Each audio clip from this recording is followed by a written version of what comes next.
Oh, it's a way to intro. Good evening, ladies and gentlemen. Oh, good evening, ladies and gentlemen. Welcome to another scene set in the Chronicles of Darkness Vampire Requiem. Requiem for London.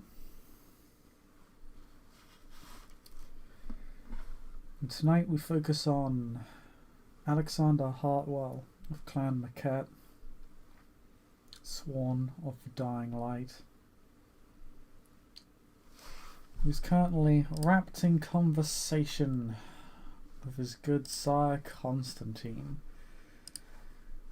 whom he is delivering some information to, as well as discussing other matters.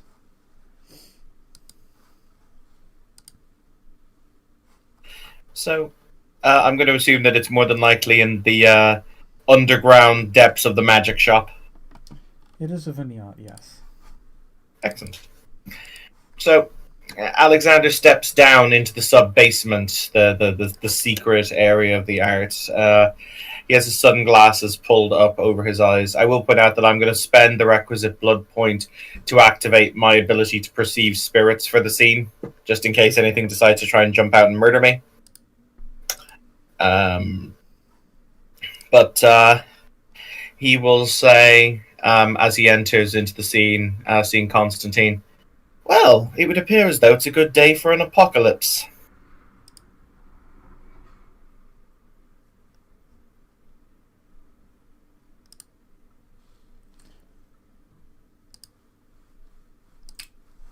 It generally always is. Your assertions, mine, Papa, they prove to be true. He'll say as he leans against the wall by the door, his arms crisscrossed over his chest. I'll be frank and cut straight to the chase, as you're not exactly one to wax poetical. You suspected that there was an infiltrator at the heart of one of the covenants in the city from where they were leeching power, yeah? I suspect at this stage that they have infiltrated most sects, yes. Well, I can answer some questions now. In the sewers, there's an individual who calls himself, out of character Bishop, I'm just going to get a confirmation. It's the Grey Man?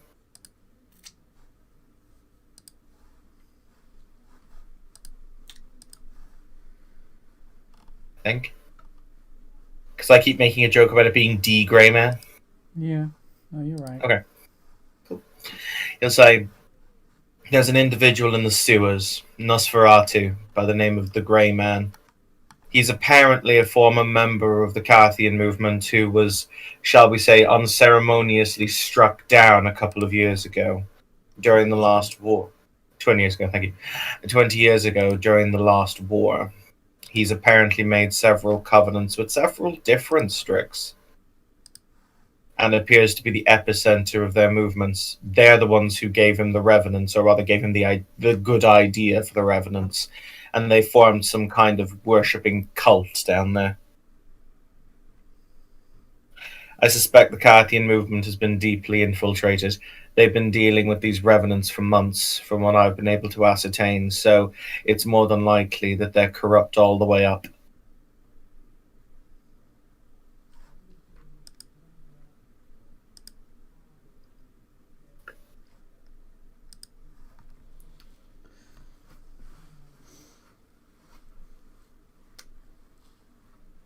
Then it appears Mr. Stanford does not need to send any kindred down into the sewers. I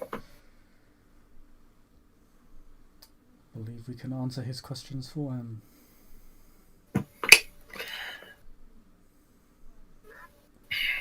He shrugs. You see, how do I phrase this? My problem is, he seems to contemplate. Stanford's not an idiot. Oh, I do have information on Mr. Stanford. Are you aware of an individual who goes by the name Valarius or Valerius or Vel something or other? Yes. Yeah, you know that that's Stainforth's sire, right? Yes. Excellent. Thank you for that clarification. Apparently, apparently this entire conflict's been, well, one gigantic roue de pompe, as they say, in order to get that man seated on the throne of this feculent little city. So I'm kind of curious. Well, if the Carthian movement's been so badly corrupted, which I'm pretty sure it has been, as I said, they've been dealing with these revenants for months. How is it Stanforth has to put his finger on the pulse? He's not fucking incompetent. They're good at infiltration, yeah, but when your friends and people who you've interacted with for decades, if not longer, suddenly start acting a bit weird, you might get suspicious. But he seems to be blissfully ignorant, unless he himself's also been touched. If Stanford has been possessed, it would be extremely recent. I have dealt with him personally. I dealt with him personally around a month ago. He was not taken then, and it is unlikely that he would now. Then could it be a case of rose-coloured glasses? He doesn't want to see the cracks, so he's choosing to ignore them? I believe he wished to send a team down into the sewers to confirm how bad the situation was down there. I believe the correct term is fucked, fucked. From what I've been led to understand, there are dozens of revenants down there. It's not a pretty sight. If we want to go down there, let's put it like this: we're going in loud, and it's going to be a matter of let the bodies hit the floor. From what I had gathered at our prior meeting, I believe he wished to discern how bad the situation was to see if they were a lost cause or not. Prior to this, he had informed me that the Revenants and the Carthians had worked fairly closely for quite some time, up until around 2 or 3 months ago. From what I'm led to understand, that's about the time when this grey man overtook the Jade Lady. People need to have actual names, but that's neither here nor there. But yes, overtook the Jade Lady, and that's, well, when all hell started to break loose, both literally and figuratively. Oh, yes, shit. There's one last thing. Apparently the Revenants are split into 2 different groupings. One of them are the quote-unquote good Revenants, one of them are the quote-unquote bad Revenants. Being frank, they've both been touched. The good Revenants, in inverted commas, are currently in the protection of the Carthian movement. I wonder if, did Mr. Stanforth tell you that? I'm aware that the Jade Lady is under his protection. I'm not aware of any other Revenants under his protection. Yeah, chances are he lied to you, or rather kept the information from you because he knows the fact of, well, what I'm about to suggest next. Simply put, they're not good Revenants. Chances are at least one of them is an infiltrator, because I would put an infiltrator amongst them in order to continue to garner information. The entire lot of them need to be put to the torch. And that's probably a humanity check.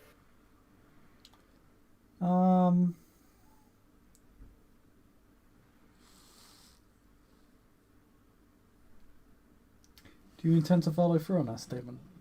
Yes, he will kill them all if he's asked to. You haven't killed any yet. Okay.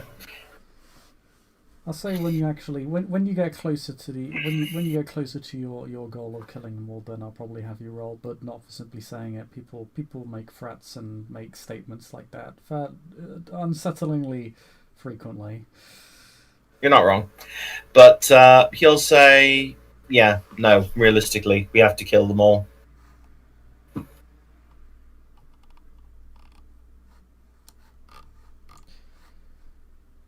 Agreed, I'm not taking chances on half-kindred. Particularly because it seems that's where the focus of this particular parliament of ours appears to be. Mm-hmm. My recommendation... Oh, sorry, you continue.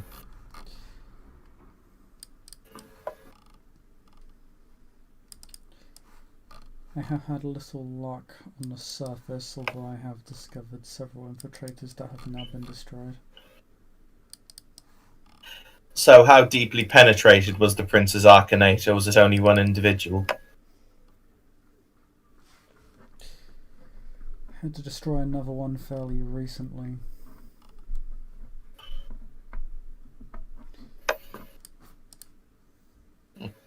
They're definitely seeking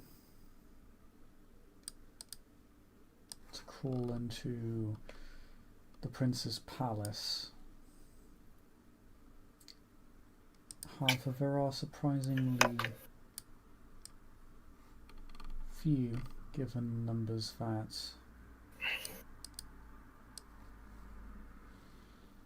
have discerned elsewhere. Yeah. That might speak. Are underground and are not. That might speak to coincidentally on another fact, because you're probably going to say you know this already. You know the prince and the sheriff are the same person, right? Well, it seems to me that if he's as old as I think he might be, chances are he has at least a couple of tricks up his sleeve that might make infiltrating into his inner circle to be difficult, particularly if he's on guard.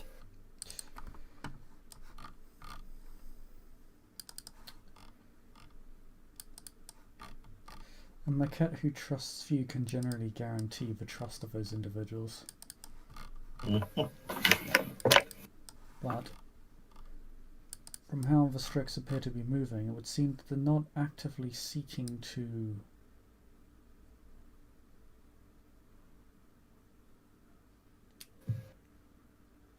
replace the Prince with one of their own. The one thing I don't understand, and this has been kind of bothering me, there are, by my count, I've been doing some kind of conservative mental estimates based on reports, based on identifying markings, based on identifying individuals, etc. There are at least a dozen owls in this city, at the minimum. If I had to guess, at least a dozen. Based on you've apparently taken out 2 or 3. Apparently, the Sanctified have got 1 or 2. People have actively been dealing with them, but there are a lot of owls here. There are far too many owls for one pisshead fuckwit in the sewers who made a deal with one. The deal is an entity, but it's not what they're looking for. I sense that they're trying to do something much bigger than simply cater to the whims of one, well, once again, pisshead ex-Carthian Nosferatu. I believe they have a separate target than the Prince. Otherwise, they would have largely already subsumed his Arcanet and his inner circle. The Prince trusts few. He would have caught some of them.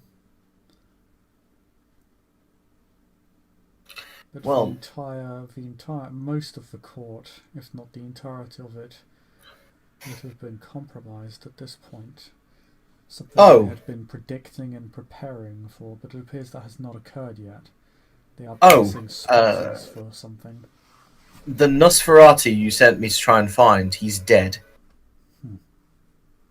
Apparently the Kog'Ile got to him before I did. Narrows his eyes at that. So we're going to play a little game, her and I, later on this evening, which is I'm going to get the information. Well, I'm going to attempt to get the information out of her because her crew did such a good cleanup job. If it wasn't for my particular set of skills, well, nobody would have found out. But she killed him. Not only did she kill him, no, she killed him herself. Her fangs, his throat. You following with me? This was something she couldn't leave to. And bear in mind, she's the leader of the Sworn of the Axe. She just snaps her fingers and one of the Axe will go and murder for her. But no, she did this herself. There was something there. There was something real deep and real personal there. Or he knew something real deep and real personal or real bad. So, what I'm going to do tonight, I have a meeting with her later on this evening. I think I can get the information out of her, but I'm going to have to play on you, I believe, as a threat.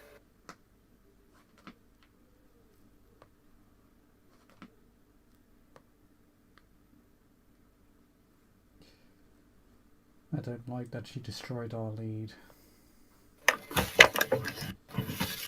Do what you must. Yeah. There was something weird about it. Once again, all she had to do was flick her fingers and someone would have killed him. It wouldn't have been a big issue, but she didn't. She did this up close and personal.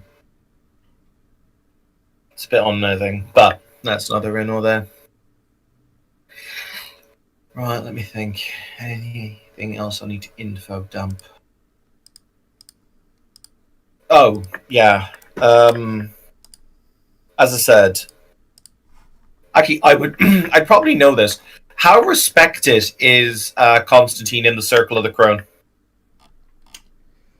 Because I know that's his covenant. I don't know how much of a bigwig he is. I know he's a really good. I know he's a really good Kruak sorcerer, but I don't know how much respect he has. He generally has more respect elsewhere than here, but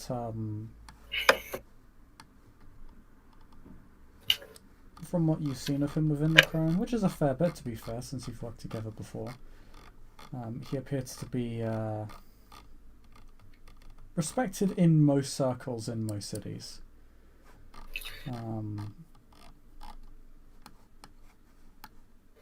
Generally, kind of looked at sort of like a. It makes sense for him, really. An enforcer, a troubleshooter for the Crown. So I'm going to be honest.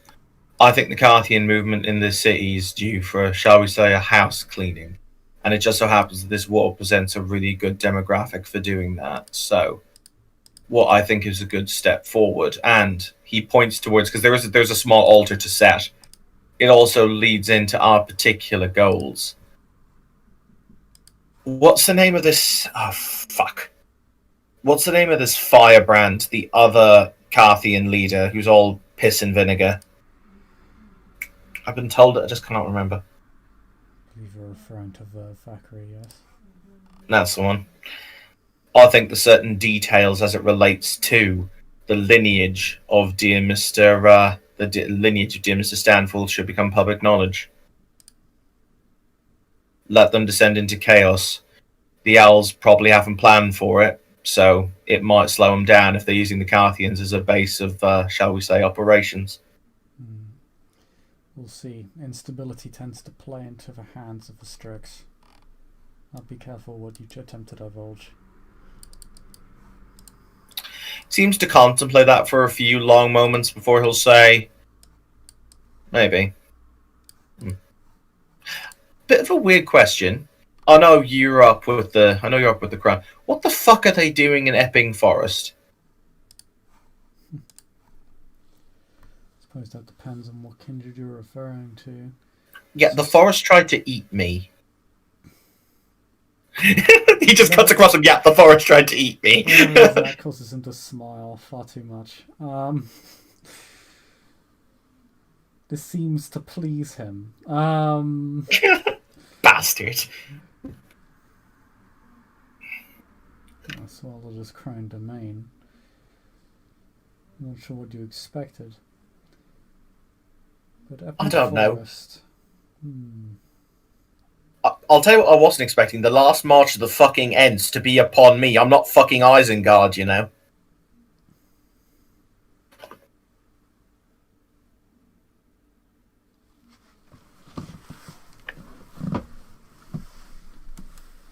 He doesn't respond to that, but it does amuse him. Continually, perpetually. On an infinitely upward scale.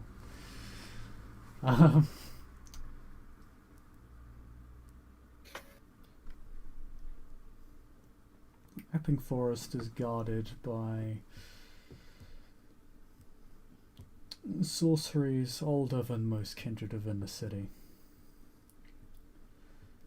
It is a site sacred to much of the circle here, and to other species of creature.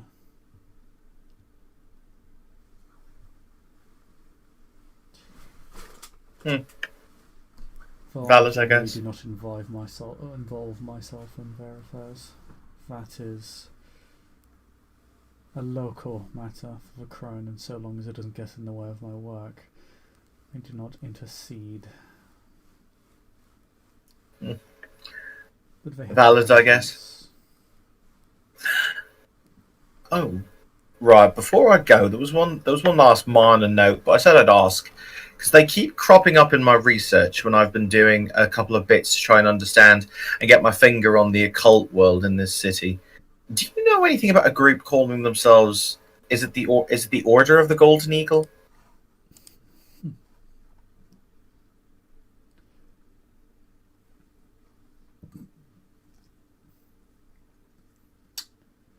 What business do you have with the cult of Valerius?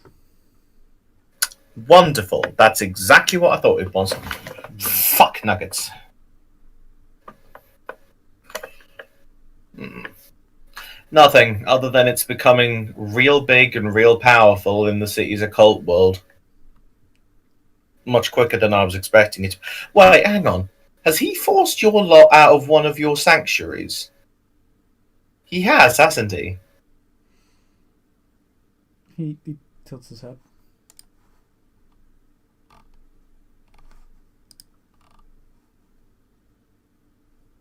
Oh, what's it called? Give Evan 2 seconds just to reference his own blue booking.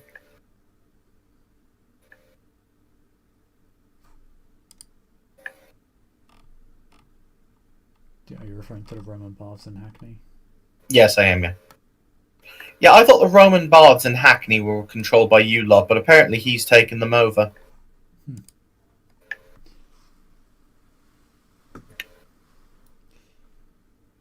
It is not of my faith. I care very little. Whatever conflict Valerius is inviting upon the crown, I do not really care. As far as I'm concerned, he and I are on the same side. Oh, you know each other, do you?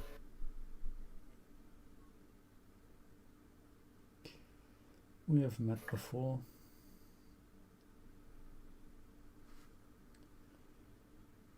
As is when his descendants sat upon the throne.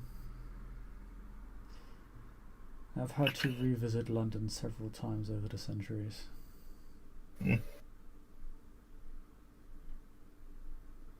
This is a particularly severe case. Valerius was once my most valuable ally in investigating and putting these matters to rest. So you don't think he's the one who the Strix are attempting to overtake? He used to be.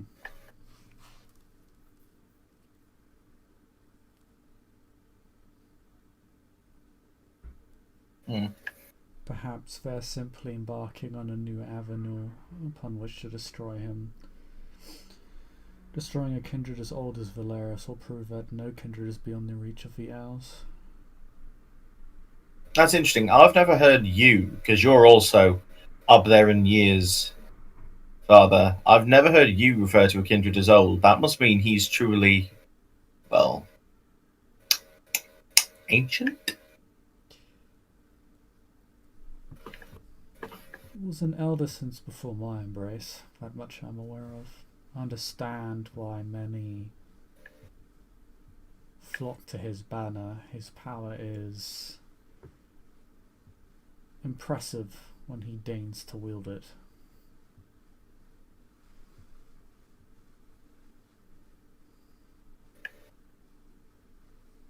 That is interesting. I assume, coincidentally, when it is the Strix here are dealt with, that your intention is to move on to the next crisis zone.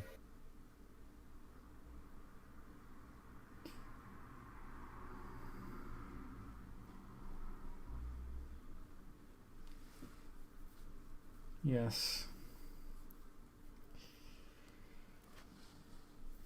I will be taking some respite in Calais before moving on.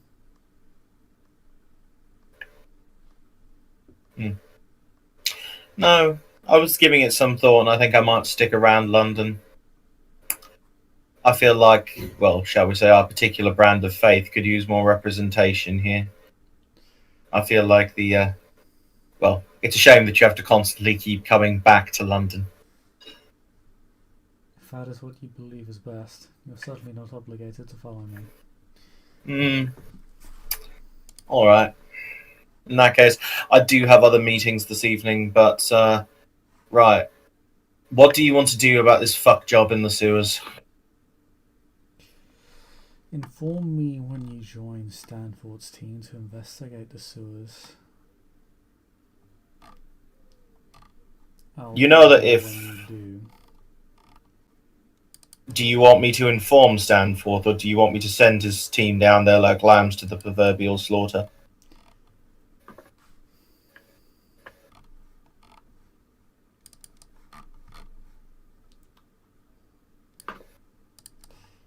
Allow his team to go down there.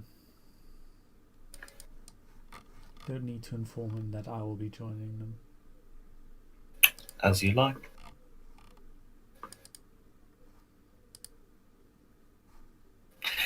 He tips his hat before he will very casually turn on his heel and depart. Fully in the knowledge that, most of the people who go on that team are dead, and he's not even sorry. Sad. Oh yeah, I did have to ask before we continue on to talk to the wolf.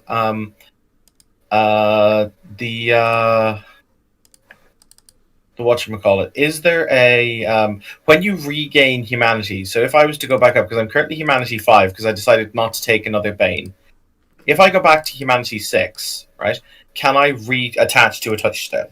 Yeah, when you get your humanity back and your humanity is at the level of is at the required amount to reattach to that touchstone? It does so automatically.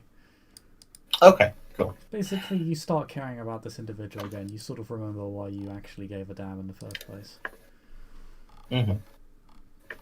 But with that, he will move on. So we'll do the Superman or the Batman screen wipe.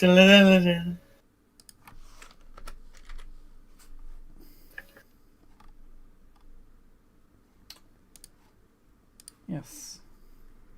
There is a spinning maquette symbol against the backdrop of a spinning newspaper, I guess.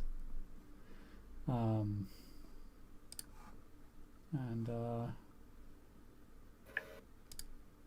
you'll be introduced to the wolf. He has his own laboratory that is completely, his own chapter house even, that is separate from the actual university or the King's College.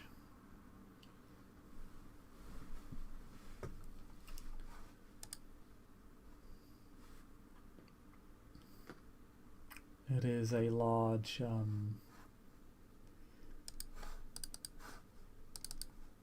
it's a large laboratory that exists beneath a library.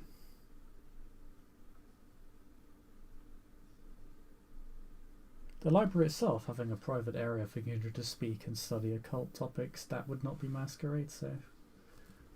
Neat. I shall have to give all my dissertations here. But no, you have received an invitation, of course, from the wolf, so you are showed to his laboratory by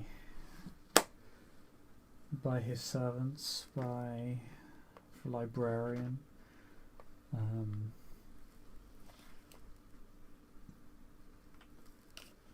And you enter his laboratory that is 2 levels below the a level or 2 below the library itself.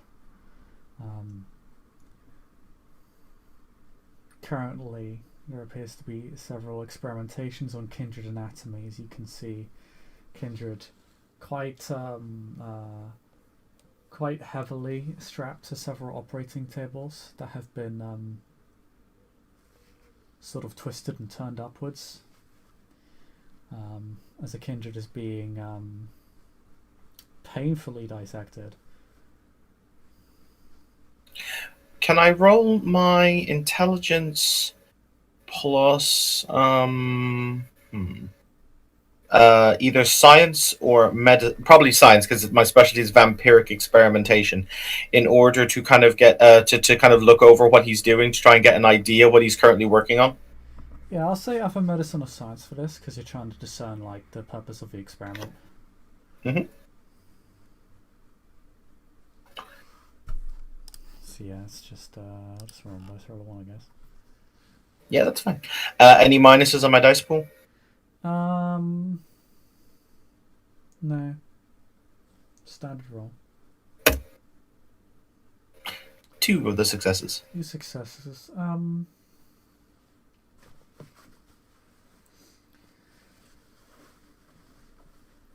Generally, at least to your understanding, kindred anatomy is fairly similar, if not almost identical to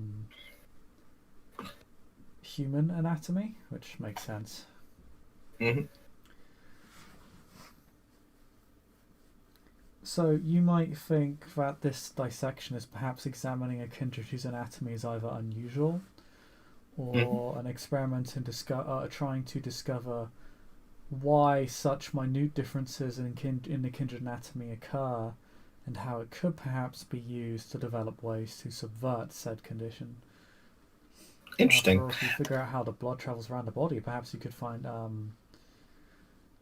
for example, which to be fair generally uses human anatomy, and just veins and arteries. You could, in theory, discover a way to more efficiently have vitae circulate around the kindred body.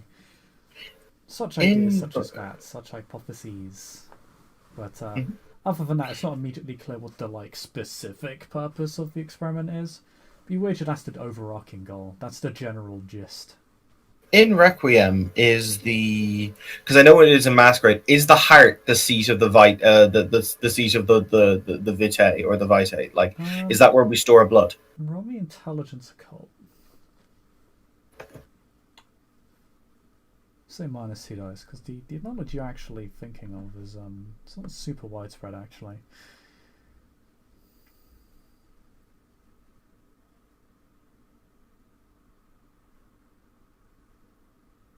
Four successes. One off. Curses. So close. 4 successes, but the same as coming in 4th place in the race. But no, you are aware of your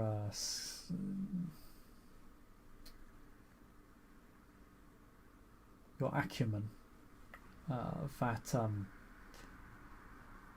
the kindred heart is very much the seat of power. If a kindred heart is destroyed, if a kindred will die.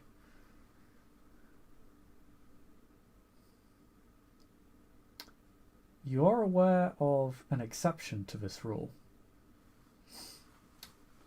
It is a scale of the dragon, a scale of the worm, to be specific. Ah, yes, you can remove the heart. Yeah, but even then you cannot destroy it. Mm-hmm. But you see him, whilst he's waiting, he will remove a small notebook and will start to take notes on what he's seeing. Just a small leather-bound notebook and a pen. Yeah, no, the wolf approaches you. It is other kindred that are overseeing the experiment, not him. Alexander will turn and, so good to see you. He'll offer his hand.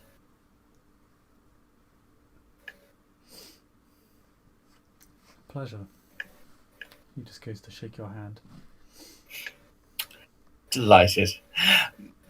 I must say, I was so overjoyed that you were able to attend my last symposium.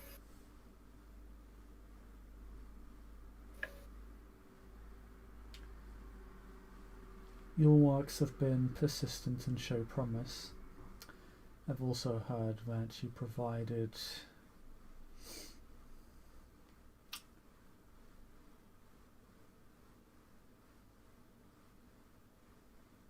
a training manual of sorts to the axe on how to handle particular ephemeral entities. Quite so. They are, shall we say, my particular bloodstains bread and butter.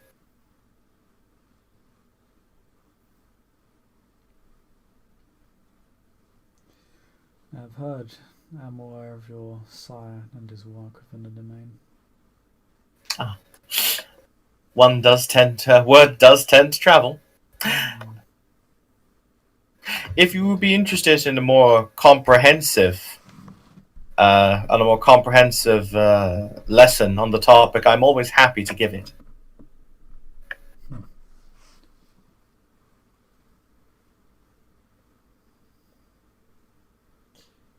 I would be fascinated.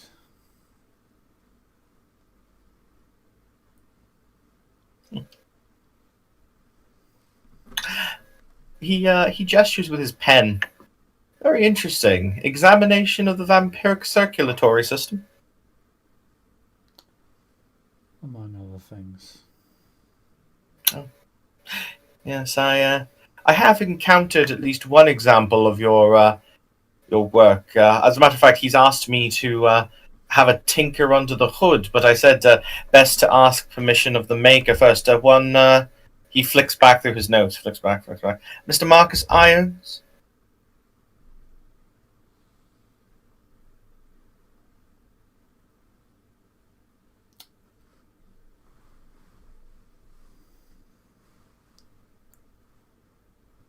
He sort of... His eyes sort of reached his eyes sort of head left and upwards, and his head just sort of leans in a general direction, as if attempting to remember this individual.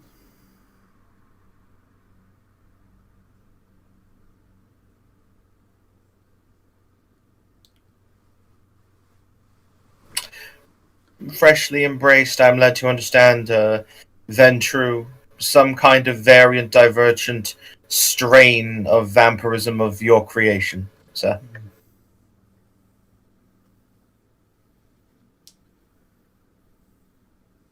Development in one of my older projects. Not of my creation, however. Ah. That is interesting. He seems to be labouring under the misapprehension that it is the case, but oh well. He will casually shrug.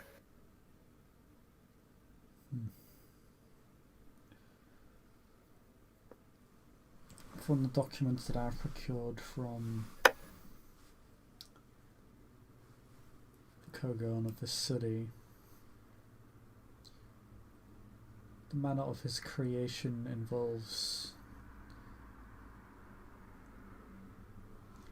does involve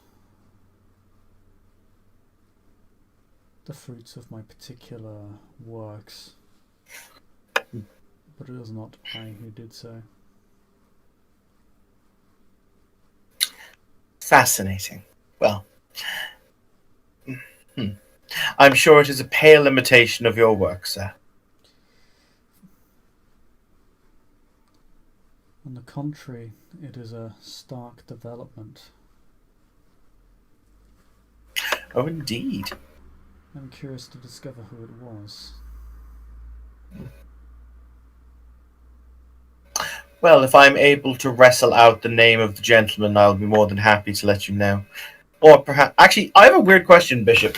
If I used Auspex on someone, do they have to remember what it is I'm looking for? Does the beasts tell me? It kind of depends on the question you ask. So if I was to ask who was the person who created you to Marcus, because Marcus thinks it's someone, but even if it wasn't that person, would I get the true answer? Oh, so if you if you say whose side you, then you'd be given an image of whose side them via a vision. You'd be given an honest answer. It's not dependent on what they remember. Mm-hmm. They don't need to believe something for it to be true.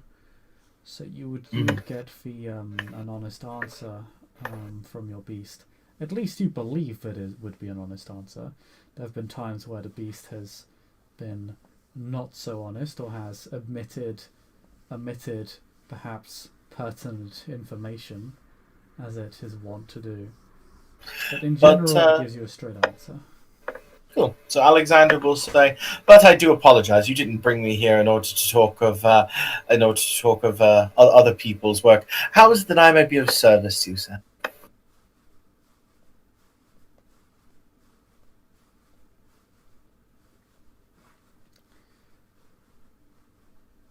I wish to provide you with an opportunity.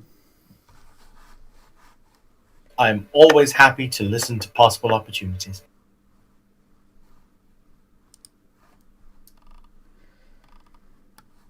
Here, within this chapter house,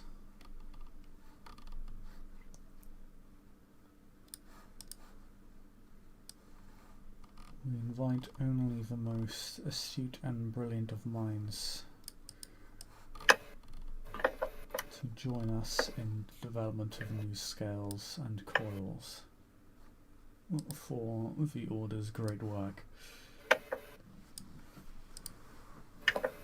I have seen your research, I have seen the developments you have made in the name of this goal.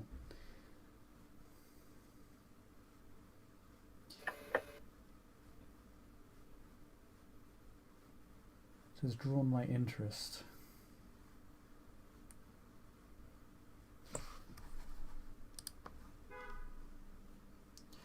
I would issue you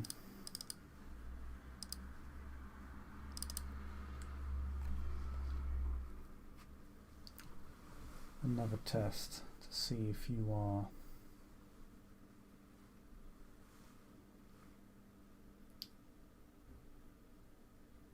as we suspect you to be.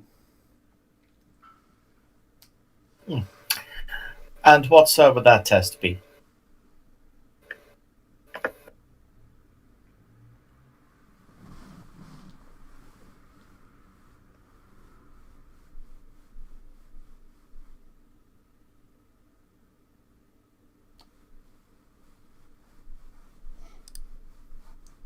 The development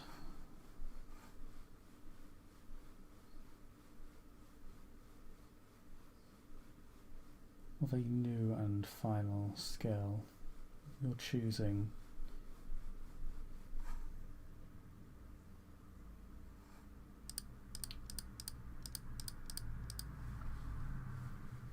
One that is a step above your prior works. I'm aware that your particular field of study is niche by the standards of our sect.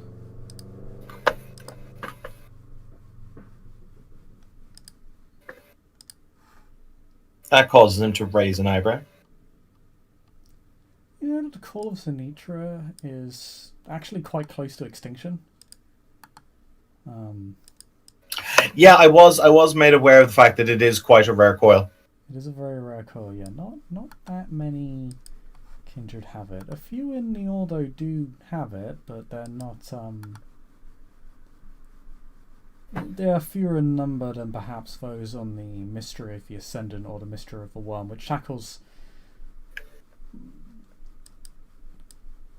I won't say pertinent, but much broader fields of study, such as the Beast and Fire and the Sun. Actually, I'm gonna Bishop. Can I roll my auspex on? I'm gonna roll my auspex on the wolf. If that's okay. Mm-hmm.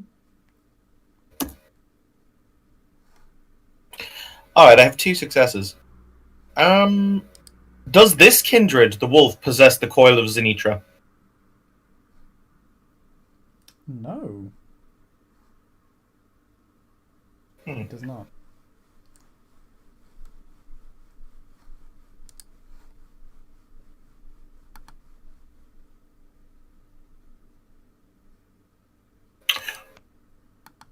What could I present to him as work? Basically, what kind of scale? What work could I present to him that would impress him the most? I need to look at skills you already have.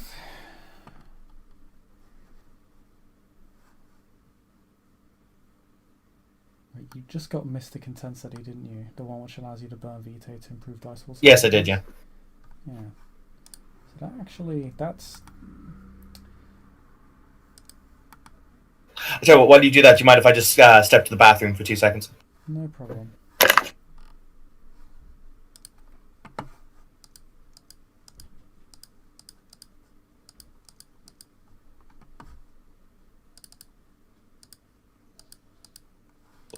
Off really quickly, and then you're just so far behind against an opponent that just opens straight archers. Yeah, that's totally true, and it's exactly what this looks to be happening at the moment, because both of the flanks are going for double archery range, and now I wonder if really aggressive, because it seems you have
And I'm back. Sorry about that. Okay, so roll me something that would impress him. Mm-hmm.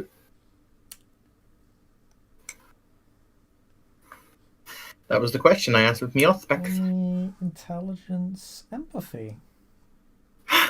Why do I have to roll? I asked the Allspecs. Oh, you asked an Allspecs question? Okay. That was an actual Allspecs question. What scale would what invention would impress him? You developed a broad scale in Mystic Intensity. The issue is that you can only use it on yourself, but it's something that drew his attention because it has a bit of applicability from a coil that generally is very niche. It focuses on specific supernatural powers that most kindred don't really benefit all that much from, or are already mirrored in superior ways by other disciplines. Of course, psychokinesis being an exception to that particular statement. You see how... Oh, but, I think... Sorry, continue. Perhaps if you were to focus on a skill that could not only be provided to other kindred, and as such himself, but also was applicable in the sense that in the same way that your other skill, Mystic Intensity, where you can burn through various injections, you can burn blood to increase your discipline dice pools. Perhaps if It's sort of your beast suggesting it to you more than revealing what he wants. But maybe if you presented something that helped one resist various disciplines or magic, not too dissimilar from psychic lobotomy, but less consequential, less invasive, would be quite the task. As even that particular scale is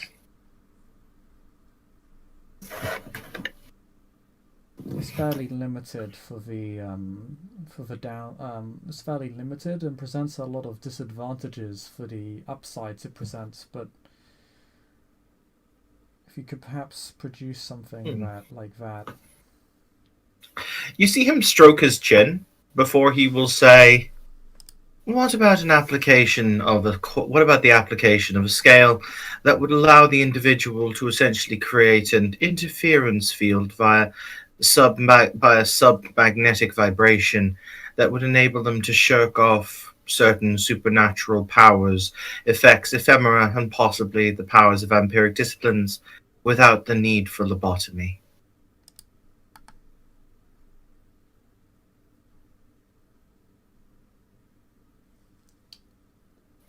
It was one that I was going to be working on next in my catalogue anyway.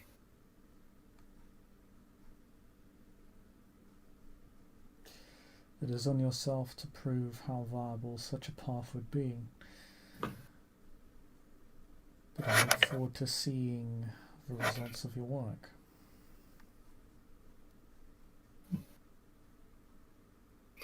He inclines his head before actually, yeah, now I'll roll the intelligence empathy, or is it wits empathy? It's wits empathy. I'll roll the wits empathy to see if that statement did impress him. Yeah, sure. -4 dice. This guy's a cold ass fish. Heartwell actually has decent empathy, which is really funny if you think about it. 3 plus 2 is 5. I'm going to spend willpower to bring that to 8. So -4 will be 4. Yay! I have success.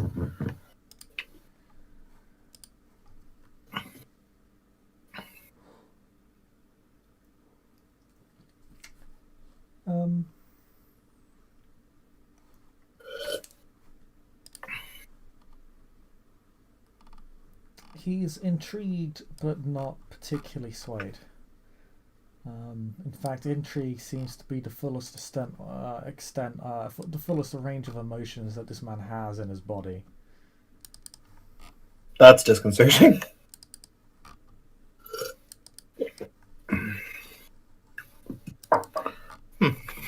He is very non-expressive. Like, he doesn't smile. Even when he says words, they're not expressed upon his face. Well, in that case, I have my task. He smiles as he seems to contemplate the next work. Alexander is very much opposite.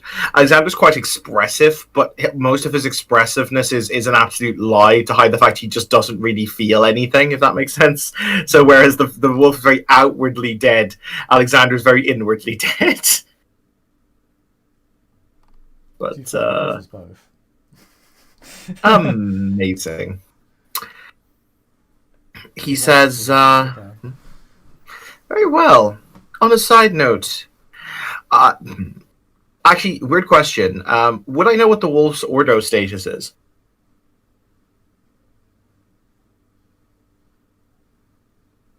Oh, pardon?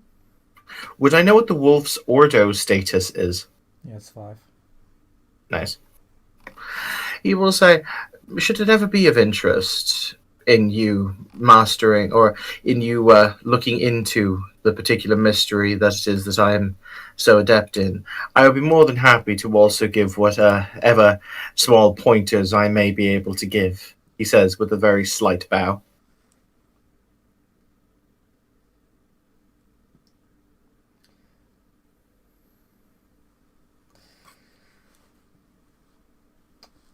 doesn't respond, which means he's either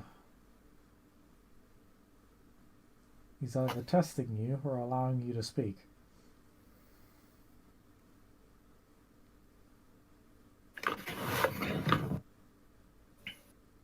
Yeah, we're gonna roll that wit's empathy again, spending another willpower, because this guy could kill me really easily, and I don't want to die. I'd rather not be paced. That's another success. It's a bit of both. He is allowing you to speak, but at least he seems to be. But he is gauging. He is gauging what you're about to say quite carefully. You see, Alexander.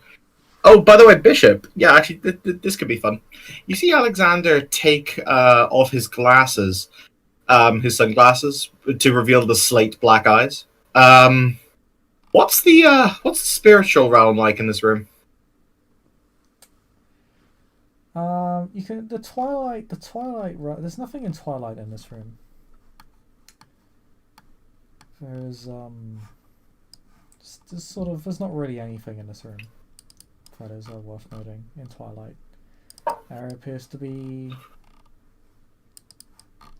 normal in that sense. He will point to one of his eyes and he will say, May I beg an indulgence, as I don't seem to have one on my person? May I ask for a scalpel?"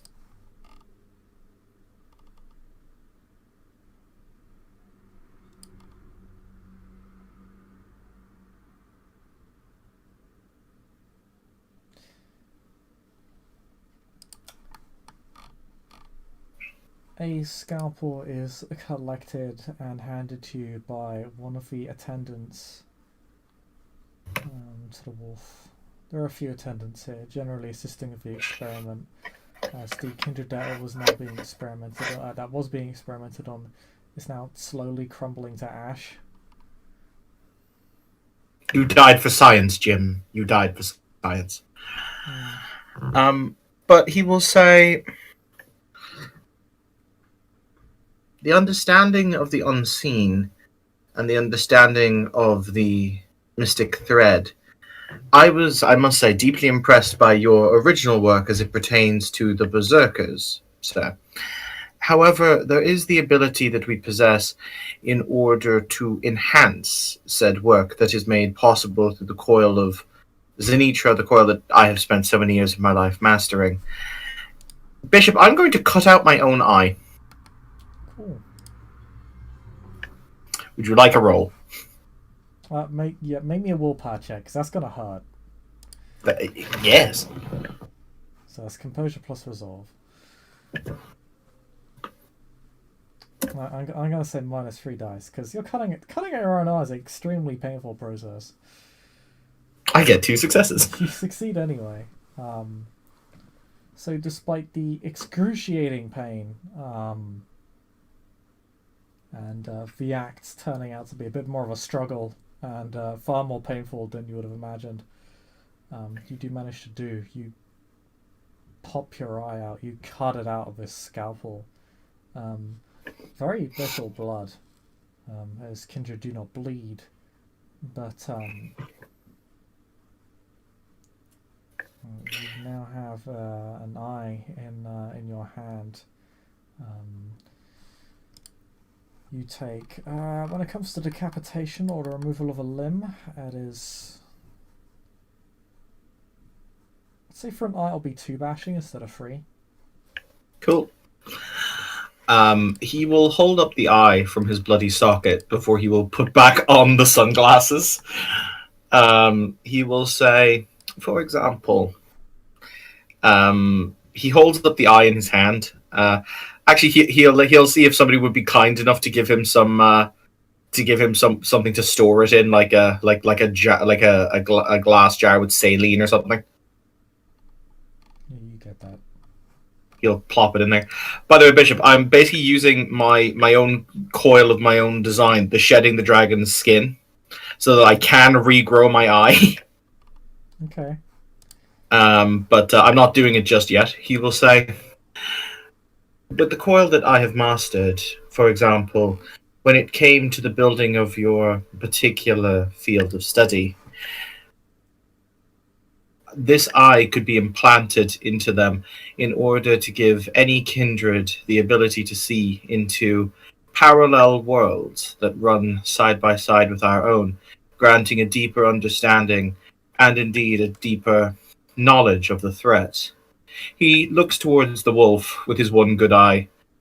Ironically, even if he gouged out his other eye, I'd still be able to see him because I can. But apparently, I don't need eyes to see. It's fine. So, But he'll look towards the wolf and he'll say, "Consider this a gift. You wish to understand the enemy that it is that my particular bloodline are so interested in hunting, I sense.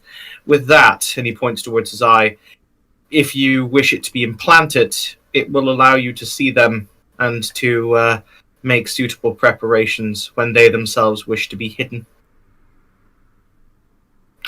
I am happy to share this knowledge and all other knowledge as it pertains to the coil which I have spent so long mastering with any interested party whom it is the Ordo believes are capable of mastering such knowledge.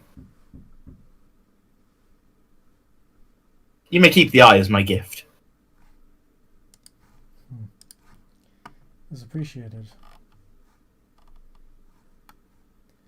He sort of just holds up the saline bottle and just looks at the eye for a moment, examines it.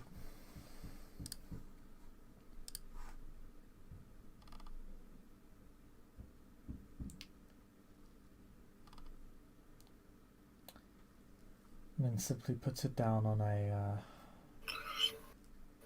wheeled trolley.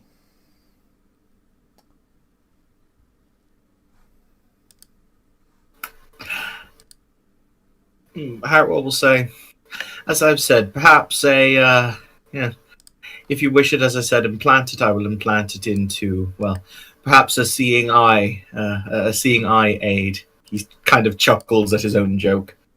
But yes, that is my offering. I will return when your scale is complete. It should take me a few weeks, but understand that I take my work very seriously. I want to talk about something that's really been bugging me lately about the League community and how every...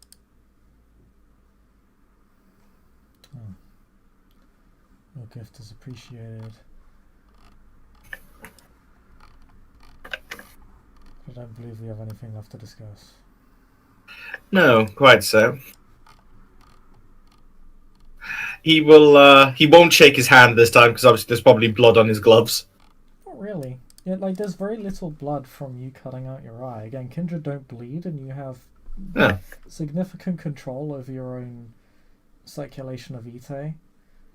So you're a corpse. You don't really bleed. You must be full of blood. You control your own vitae, so you can just have it not bleed. He will reach out his hand to shake the wolf's hand, but he stops halfway up as Alexander's just had a hell of an idea, and he'll say, "May I propose, in the interim, something to be arranged, perhaps, a joint experiment, you and I?" Perhaps if you impress me. He will nod his head. "I shall endeavour to do so." He will shake his hand. "It has been a pleasure, sir. I must say, once again, I am ever a fan of your work."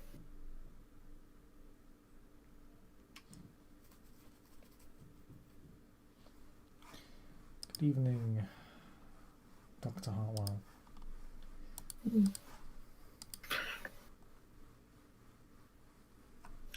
With that, he shall depart. I am going to activate my scale, so I'll spend. Is it 1 blood for 2 bashing? 1 blood for 2 bashing, yeah. So yeah, I'll spend the 1 blood for the 2 bashing to grow back my eye.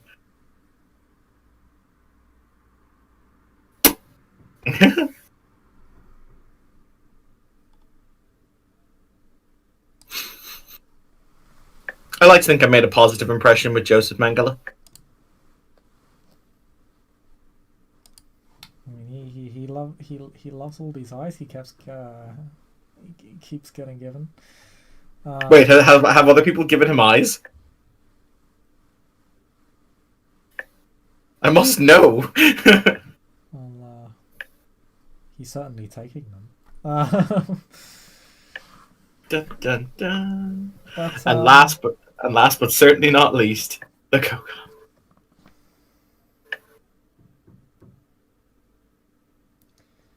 could you roll me your Auspex plus blow potency as you depart the Wolf's chapter house and begin to make your way to King's College?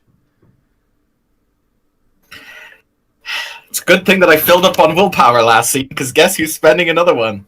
Hey, it's this guy.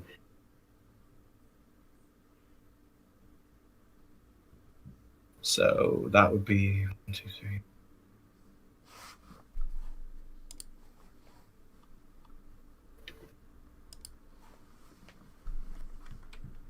Two of the successes.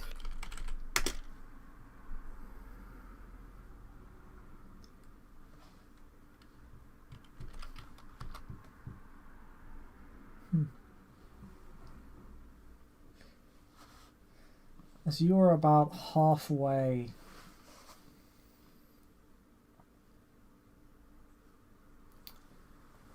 to King's College,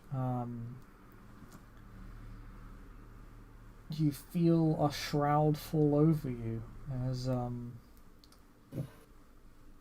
you are violently grabbed and dragged into a side street. Is there anything I can do to resist this? You can roll me strength brawl. Plus vigor? Yes.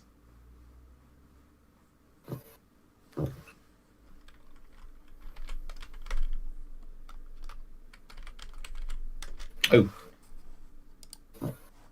I'm sometimes when you do dice bot things you fuck them up. Yeah, let me show you something on the let me show you who is dragging you specifically into. Because yeah, no, actually, show me who's dragging, so I can decide if I actually want to resist. Because I might just go with it, like wee. You don't see them. Sorry, you don't recognize them. You do see them. That's them. a Nosferatu. Mm-hmm. Yeah, Alexander's not about being dragged places. Can I bleed blood into this? You can pump Vitae for physical intensity. Actually, before I do, I'm just gonna roll Auspex on them real quick, if that's okay. You'll need to drag first, I think. Oh, okay, yeah, that makes sense. It's like you'll be able to use all specs when I think that's a separate action. Let me double check real quick. Cool. I'll pump 2 blood in. I got 6 successes.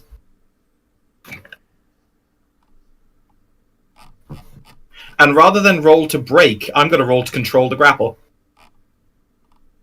Well, you always roll to control the grapple. One of the options you have is that you can yeah. grapple when you're in control of it. But I had 6 successes. 6? Yeah. Damn. Yeah. Oh wow, you got the triple success. Yeah.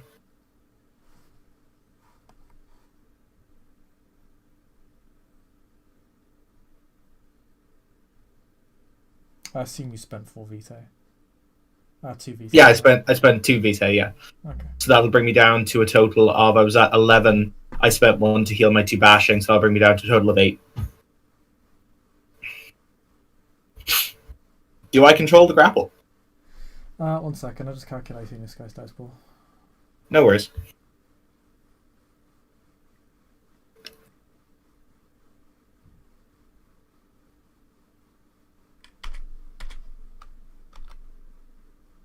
Oh my god. He got very lucky. He gets 7 successes. He literally scores 1 more than you. Amazing. To be fair, he did have to spend a Vitae for it to happen. Otherwise, you'd have been even. But you struggle with the force of with force of a behemoth, but he's able to maintain his hold on you. You deal some significant damage to the pavement beneath you as you briefly struggle, but he does manage to sort of begin dragging you away. The grip is painful, and if you're a human, you'd quickly choke to death, but you are not. As he says, "Come on, don't fucking." Oh, fuck's sake.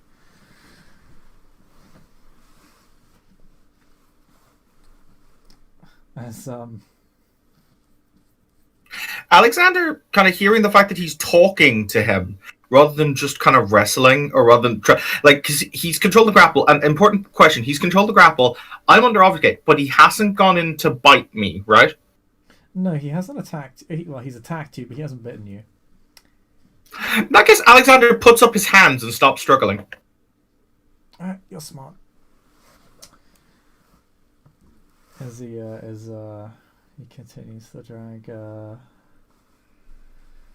you down a side street.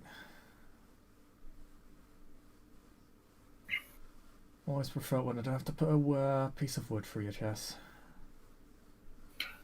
Am I able to talk? Yeah. You could have just said I need a conversation and can we walk over here, you know? This comes across to him as, you could have just asked to give you a conversation. Yep, that's fine.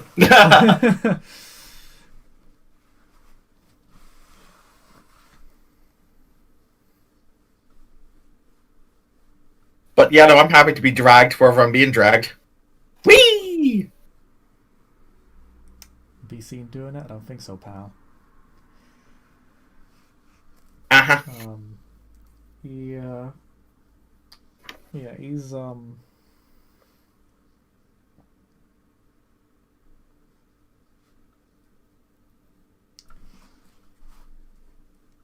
he drags you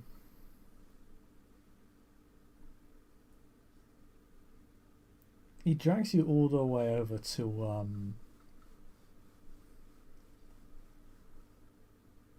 a parked parked truck, like an actual just straight truck, and he'll just kick the back end of it to it will open, and there are two people inside with luminescent jackets. Well, this is the politest black bagging I've ever had.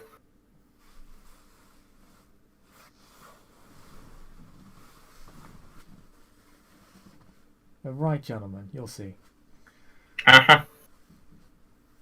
Am I chucked into the back of the truck? You're chucked into the back of the truck. Whee! Very ceremoniously chucked into the back of the truck. You will see Alexander stand, and he makes a gigantic effort of straightening his clothes. Just like, damn. I'm This creased guy now. is actually wearing a suit. Amazing. He That's amazing. once you're when you're chucked in, he literally does this dust off his hands and pull the shutters back down. So who was standing in the back of the truck with me? Because you said there were two people in here. Yeah, two middle-aged men, wearing hard hats and luminescent jackets. Outside of that, not really all that much. Good afternoon, gentlemen. They do not have predatory auras. Alright, so hang on. I've been shuttered in the back of a truck with two randos. Mhm. Uh-huh. Oh, before the guy before he shutters the truck, can I auspex him? Sure. Yeah.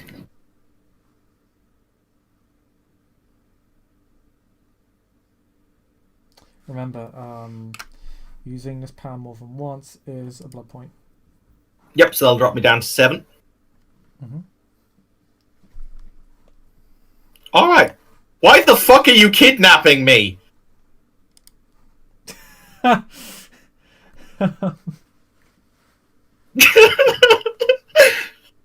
think it's the first obvious question.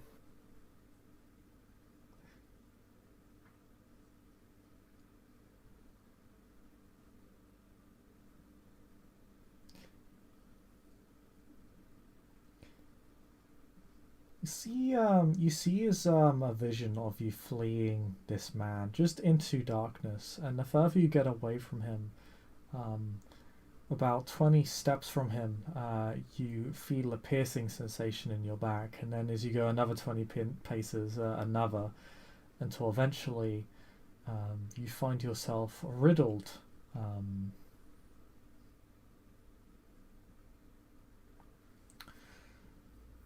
Riddled in spears and javelins as eventually your body collapses to the ground and your body crumples to ash, which would suggest to you that if you manage to successfully flee from this man, your life would be in far greater danger.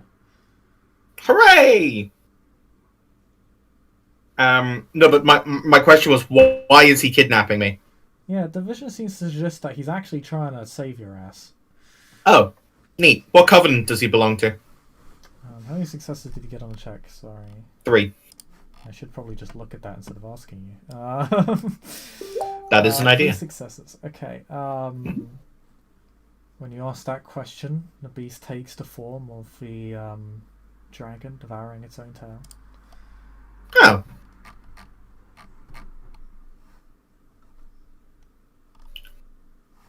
What was he protecting me from? Or who was he protecting me from? That's probably a better question. And again, you get the image of the dragon eating its own tail. Wonderful!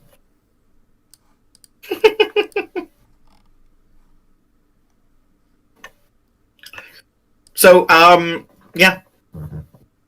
Question, is the truck being driven somewhere? Yeah, he's not driving it. In fact, you That's can't really fine. see who's driving it at all because you're in the back of the truck. So He's just kind of gonna, you know what? He's just gonna accept this. You just gotta see when the guy opens the back door again. Can I just ask a single favor? Because Alexander has done this in the past. He does carry a deck of cards on his person at all times. Can I just be playing a game of like 21s with the 2 guys who are in the back?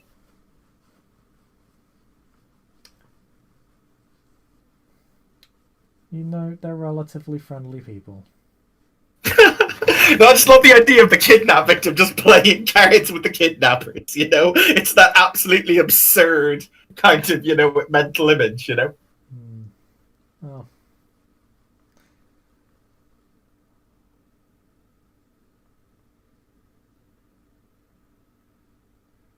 But, yeah, no, he'll happily be driven to wherever he's being driven and wait for answers, basically.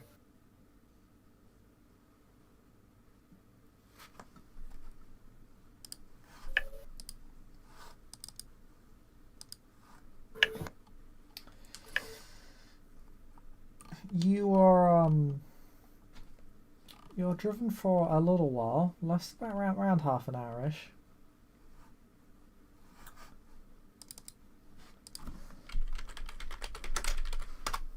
Until the truck comes to a stop and the shutters are opened by the same man who had kidnapped you prior. But do you have any 3s?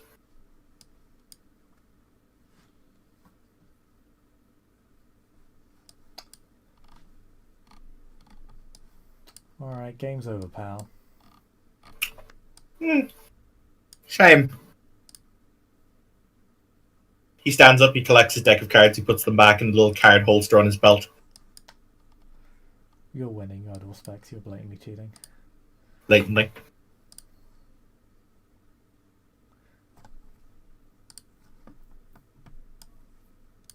You know what you could do with Spirit's Touch, Bishop? It's called Spirit Touching cards in people's hands. Yes. Actually, oh my god, I need to do that in character just to knock over a casino. You could never lose a game of 21. Like you could never lose blackjack. You just ask the next card what it's going to be. Sorry. But, Alexander stands and he'll say, "So, to what do I owe the pleasure, Mr.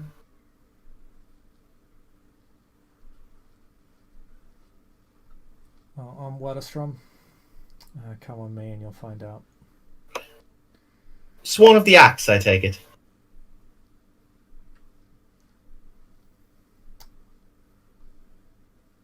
No, this is just a side gig. Fascinating. When you exit the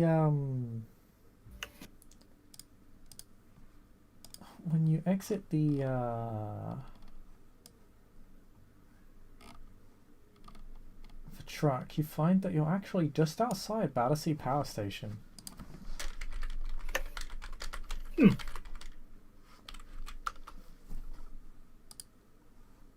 Is this in Ordo domain, or are we outside? It's on the edge. It's sort of like the Grey Area, like Battersea is owned by the Invictus, but it's all coastal Auto territory that it's not uncommon to see them there too. Mm-hmm.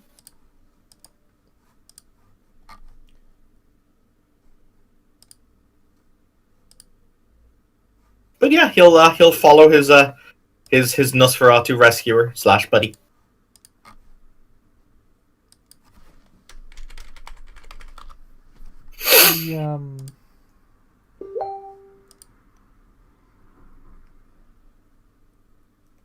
He walks you inside. It's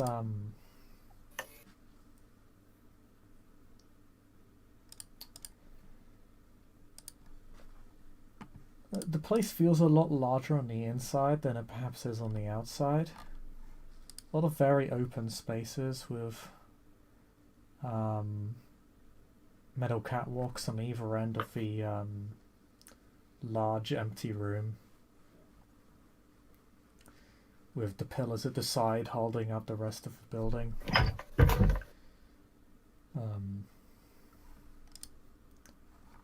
Battersea Power Station, given that it is a historical location, is preserved but shows its age.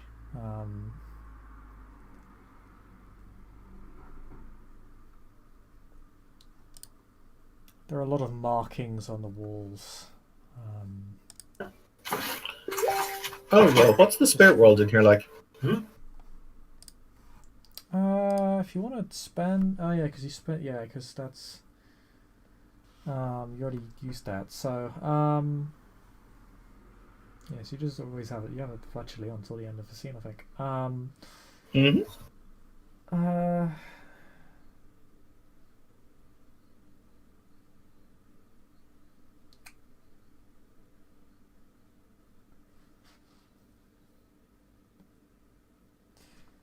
There are a few ghosts here.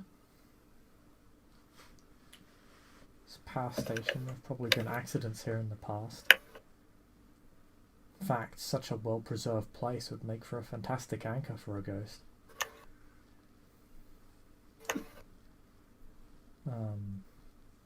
Just to really fuck with this guy, because Alexander's a bit of a dick. He's just gonna wave at random. He's just gonna wave at random people this guy can't see. Figured. Mm-hmm.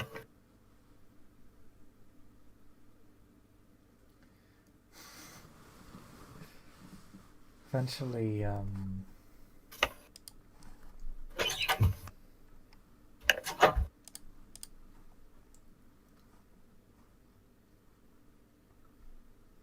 make it to the control room, one of the control rooms of the power station. There's just massive lines of machines, and very analog, outdated technology. But again, it's surprisingly well preserved for its age.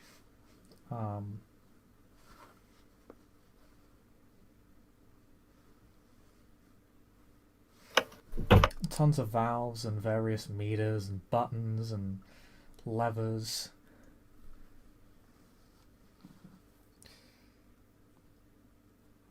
and but standing in front of the machines, well, just before the machines, but towards the center of the room, the middle of it,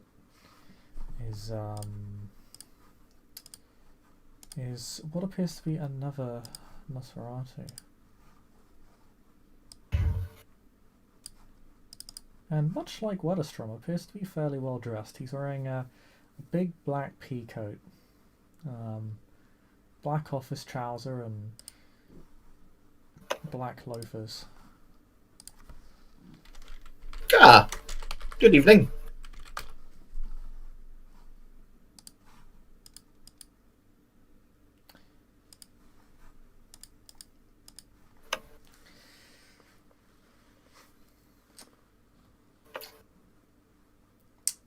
Evening, Dr. Heartwell. I suppose you're wondering who I am. Allow me to venture a guess. Would you be so kind as to indulge me? Twang, twang. Oh, I don't have a good voice today.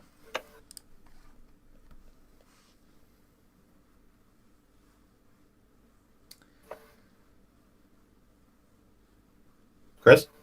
My name. Oh, sorry. He actually, Hartwell said, allow me to venture a guess.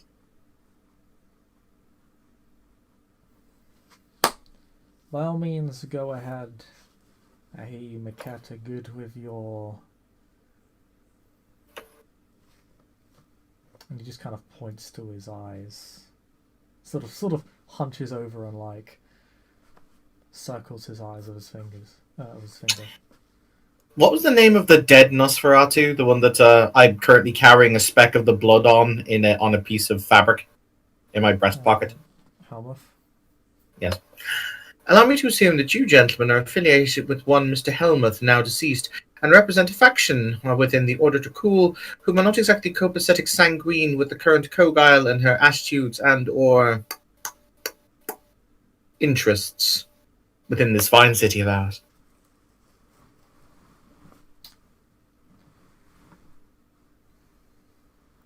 Well, I appreciate you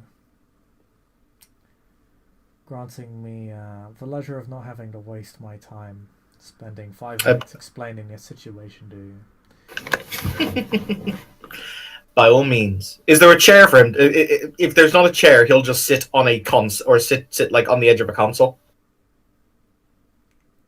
You can lean against. Actually, yeah, you can sit on the consoles, but this man. Part of me out of character is like, you're destroying history. How dare you? It's fine. I can talk to Bill the Ghost over there, and he can tell me how it all used to work in 1952. Bill the Ghost. Playing fucking like Necro Lego here. But he'll say, "So I'm going to assume it was representatives of the Kurgal who tried to have me assassinated this evening. Before it is your rather burly friend who." Not many people who physically get the jump on me, so well done. Was there to ward off.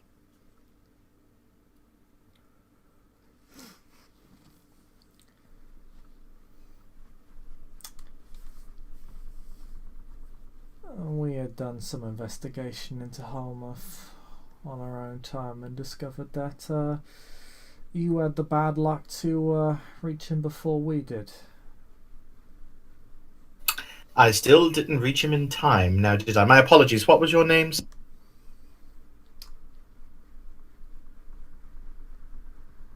He'll do a shallow but polite bow. And I'll say, my name is Malthus. Is what, sir? Malthus. Pleasure to meet you, Mr. Malthus. Elder of my clan and the Order.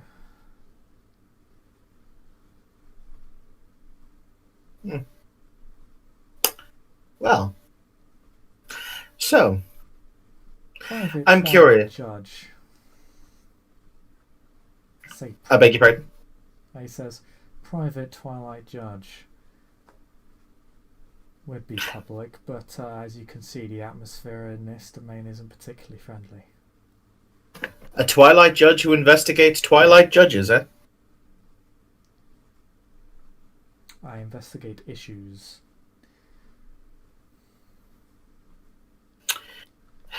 I am a good and sworn member of the Order. He will very casually reach into his breast pocket. He will take out a small, a small piece of carpeting, probably like that off kind of beige color you often have in bedrooms, and he will casually toss that towards the Nosferatu with enough force to reach him, but not enough to slap him.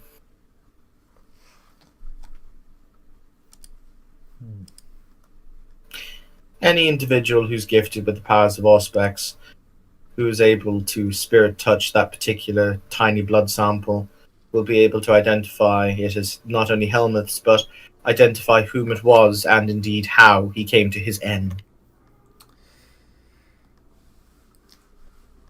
He strokes his craggy, rocky chin with his rather knobbled fingers that look like they have 3 or 4 separate knuckles. Did you order your tablets this week? I didn't need to order them this week. Oh, right, I need to order them next week. Okay.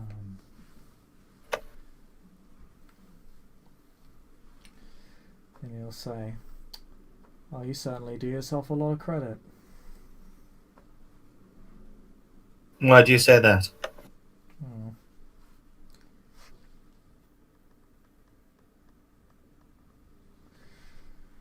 You're not dead. You put 2 and 2 together. And you even gave us a little gift.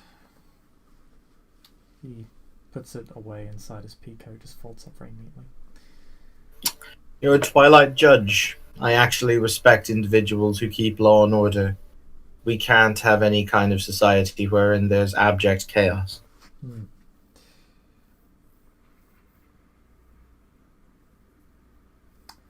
Tell me, why is it that you decided to go meet with Helmuth?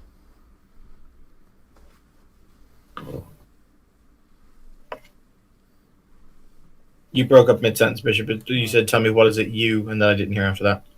Tell me, why was it that you decided to try and meet Helmuth? Helmuth was investigating some very interesting topics. I take it someone in your line of work, you're familiar with my sire, Master Constantine. Yes. His name popped up in our investigations. Let me phrase it like that. Then you are on the same page. He contemplates that, and he'll say 2 different paragraphs on the same page, but yes. Close enough. Helmuth knew something of vital importance.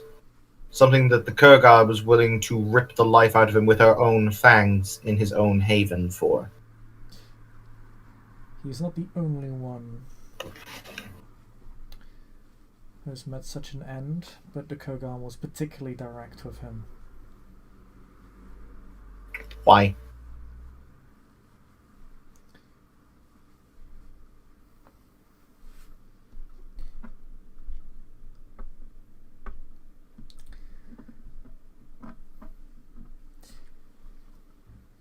Over the past 6 months, I have been noting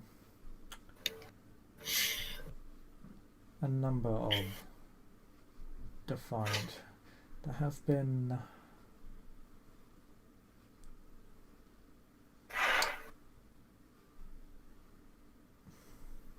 running off to meet the fairies, as it were.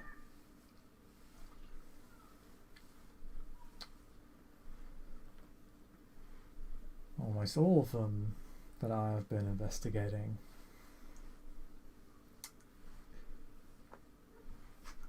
had some information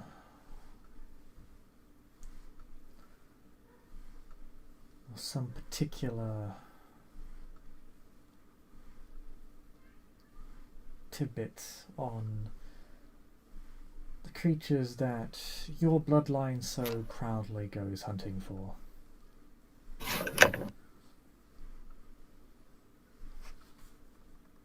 which if you were not being hunted, would probably make you a pretty large suspect. So I suppose it is fortunate for both of us that you're not. There's a casual shrug. He'll say, being honest, I assumed that you were one of the factions in this city. I was led to understand that the Ordo is currently politically divided on, well, shall we say, matters of our neutrality and support for the Princeton, but this is far more interesting. Myself and my sire have long thought that there were indeed infiltrators in the various different clans. Owl infiltrators. You understand? Perhaps they've penetrated more deeply into the Ordo than I would have previously liked.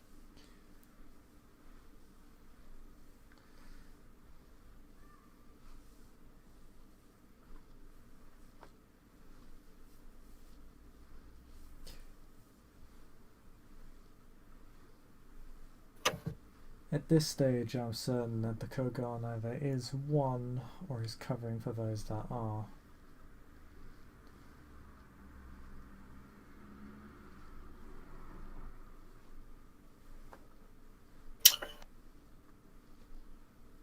But I'm not certain either way.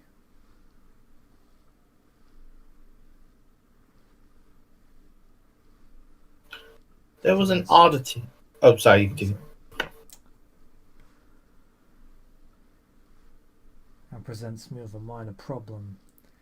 Because I need to know whether or not she should be destroyed or captured.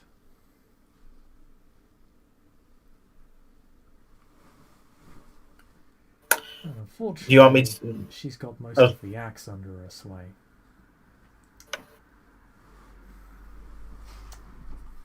Being at the top of that food chain and all.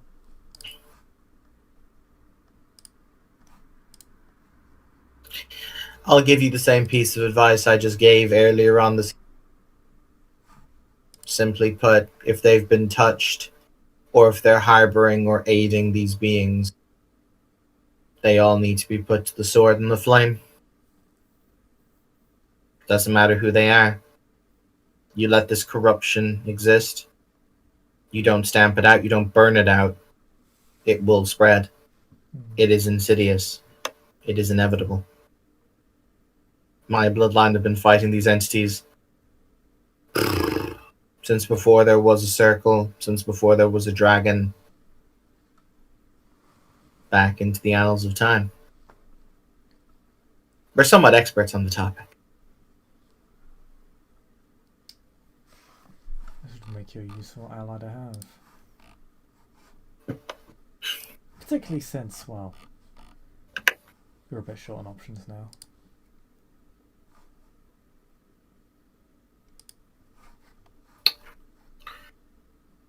He shrugs.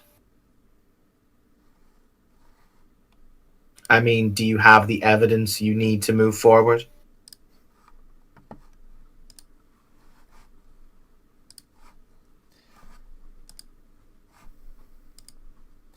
Evidence is not the problem. Kogeon's position is the problem.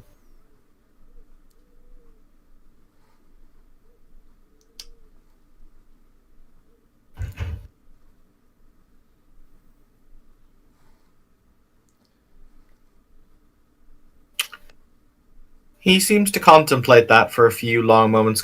He swings his legs back and forth, almost childishly, but he'll say,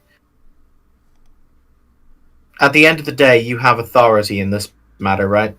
If we were to go back to the old laws that were laid down, etc., you can make this judgment. Yeah? So does she. That is the issue. But I'm saying, at what point, who supersedes who if you go down to the technicality? Like, we're talking the real nitty-gritty here. Normally there will be more Twilight judges to make a judgment on this matter. It would be myself and several others. There are currently 3 Twilight judges in the domain. The other you have yet to meet. But we're on the same page. Problem. He wouldn't happen to be a Ventrue by any chance, would he? Aha. so you've been keeping your ear to the ground. Mm-hmm. Well, he was the first, I'm led to understand. Mm-hmm. Well, of us in London.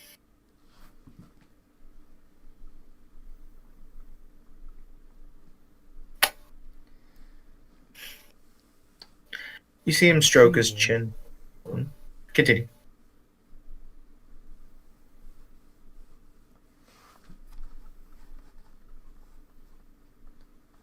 He is the vehicle through which we can resolve this particular problem of the Kogan's position. But there are a few matters in which I believe we could use your expertise. And my cats and a kibitz.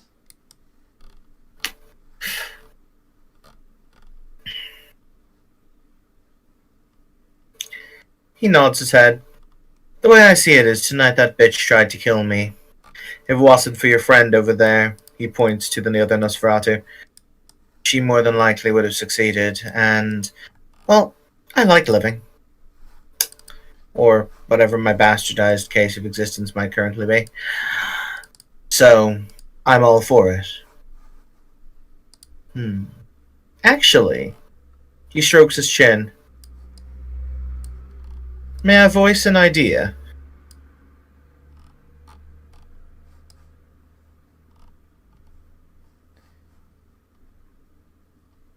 Well,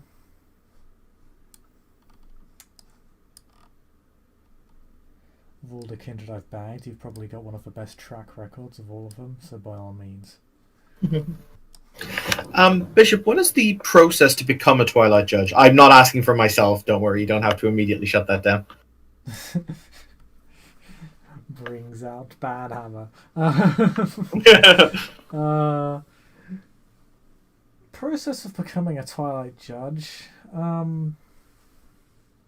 It is more common among the Order of Mysteries. Actually, let me look this up for you. Yeah, I was like, who says you're a Twilight Judge? Because I don't know if we have. I don't think we have that really central hierarchy. There isn't really a central hierarchy. Just gonna double check real quick.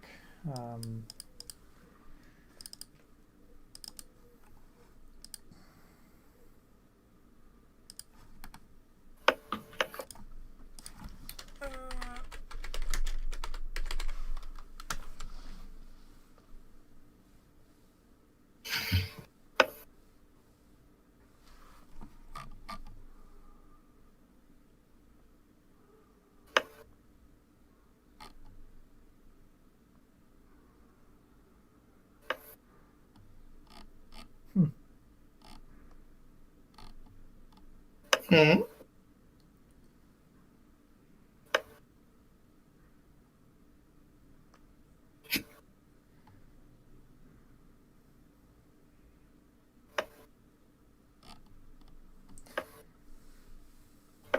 Normally,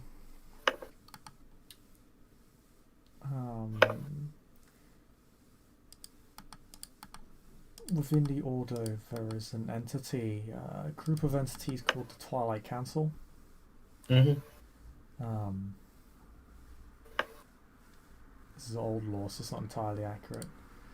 But normally a Twilight Judge would be appointed by this Twilight Council or a particularly prominent member of the Order as a whole.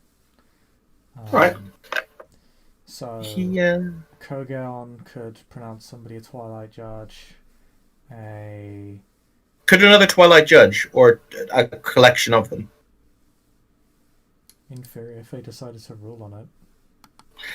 You see him stroke his chin, and he smiles at the Nosferatu, and he says, "So, yeah, I mean, in theory, the Kogan controls the axe, but in practice, bear in mind, whenever one of you tells us to step up and salute, we tend to do it, because it's been practically bred into us.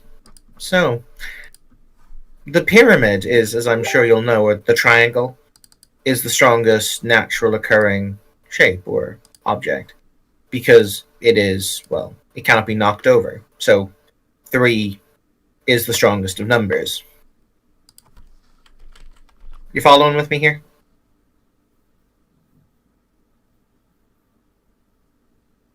He circles So- with his hands for you to like. Come on. Go on. Come Well, on. there's you. What was the name of the venture again? Roderick Stanton.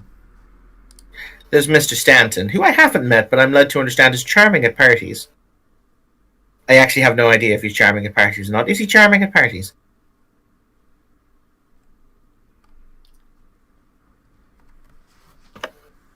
Only the most gentlemanly of gentlemen. Fascinating. But there's one other person in the city who we've overlooked, who, if somebody said to salute, would do it like that. There's the Kogan, yeah. But if 3 Twilight judges were to rule against the Kogan, I'm pretty sure that even the most diehard members of the Axe would be nascent to do anything about it. And it just so happens we have one of those other individuals in the city who commands that much respect. He smiles. Simply, name the wolf a Twilight judge.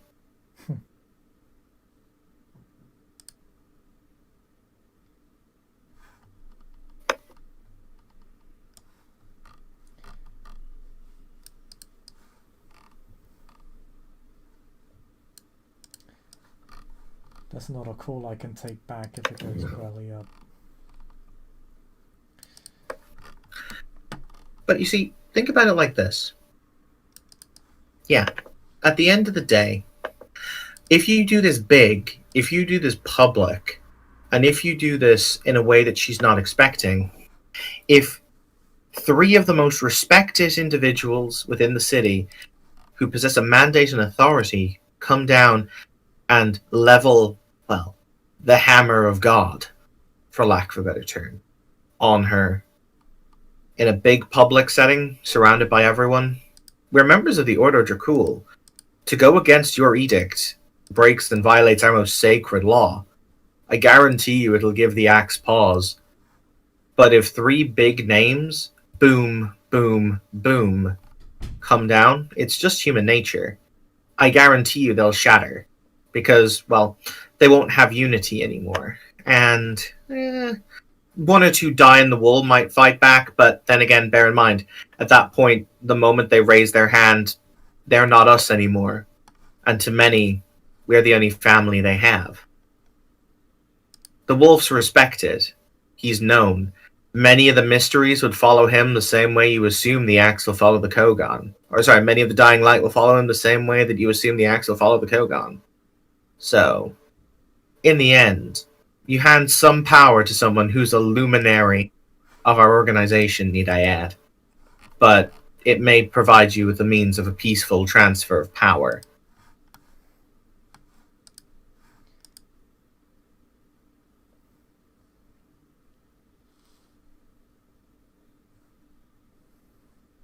I can even guarantee you my sire's support in this matter. We would just have one request. I don't care about your sire. Oh. He smiles nonchalantly. I think that that's a slight mistake. You really should. If we're dealing with owls here, I'm okay. But he looks at him, and his eyes kind of... Actually, you can't see his eyes behind his sunglasses. I'm curious. You said you were an elder, so you might... Have you ever actually dealt with one of them? He...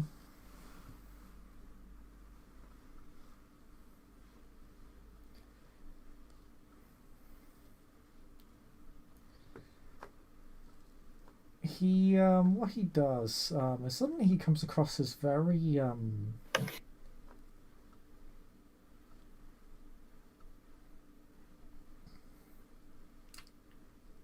how to put it, very unsettling.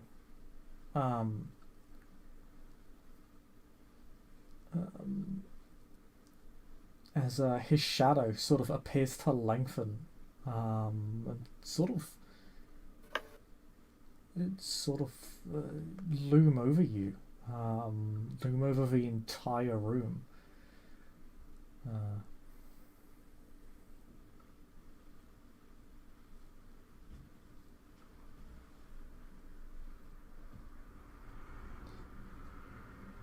Don't Eek. presume you're the only ones that have to deal with the fucking birds.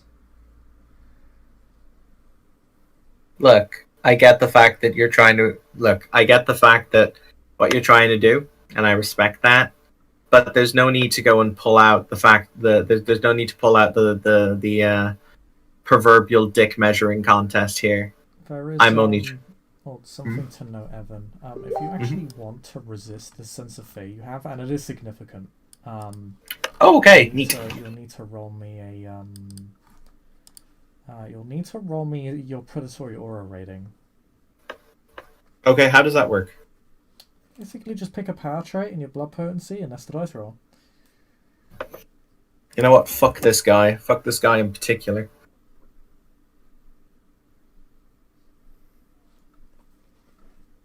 You only need a single success. It's not a contested roll, I think. Let me double check.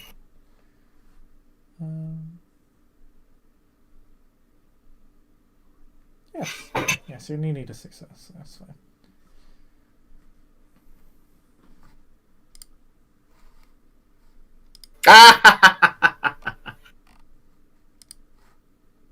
Amazing. Womp, womp, womp. Okay, it's pretty fucking terrifying. You don't have the condition frightened. You're not like, I'm going to flee in terror, but it is like, it is very much the sensation of this guy snaps his finger and this guy snaps your neck. Sort of. Actually, yeah, you know what? His natural reaction to this is actually really interesting. He stands up, and I'm gonna spend the blood point to roll Auspex on this gentleman, bringing me down to 6 blood. All right, so I have 2 successes. Bishop, this the elder Nosferatu, who I'm looking at. What is his greatest fear?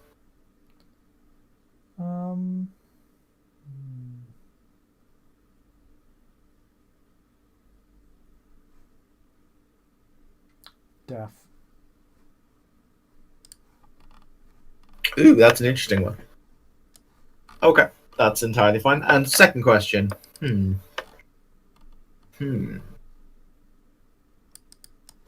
What does he care about most?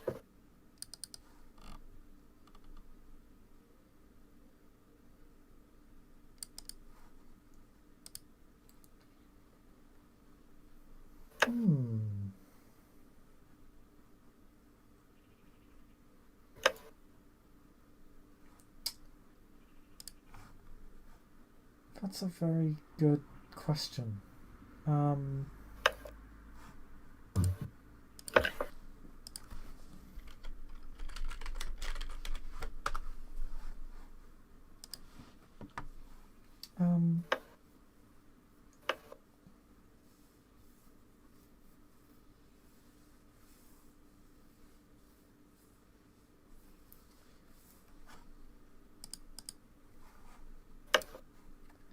You see the image of an old, rusted pocket watch. You hear it tick over and over. It is barely functioning. It's at the end of its natural life. Looks like Is it's that been being put together sorry. and pulled together and like pulled apart and put back together dozens of times.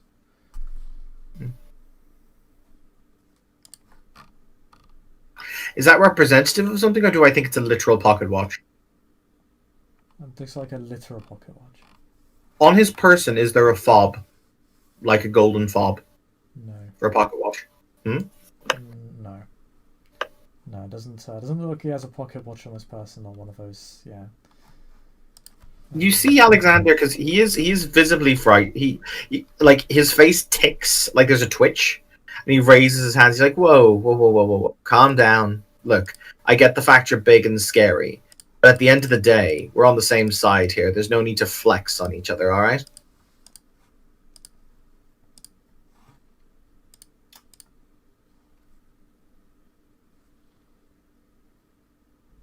Maybe take your own advice. The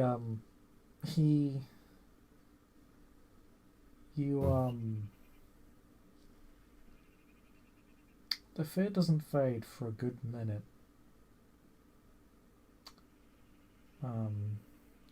as he says during that minute, and that's when it finally begins to fade. On a side note, I have to point out I fucking hate Nightmare.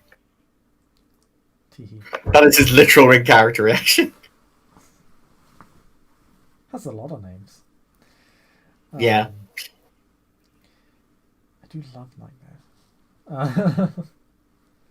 I like the illusory aspect of it. That's actually the funnest part, because then you can get creative. But he simply says, "Need you to look into someone for me. His name's Lanistav." His name's what? Lanistav.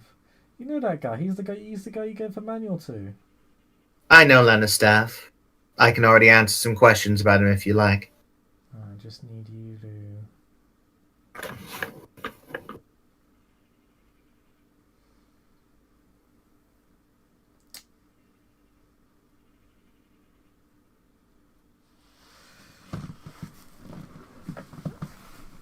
Collect some tidbits for me, if you would. What is it you want to know exactly?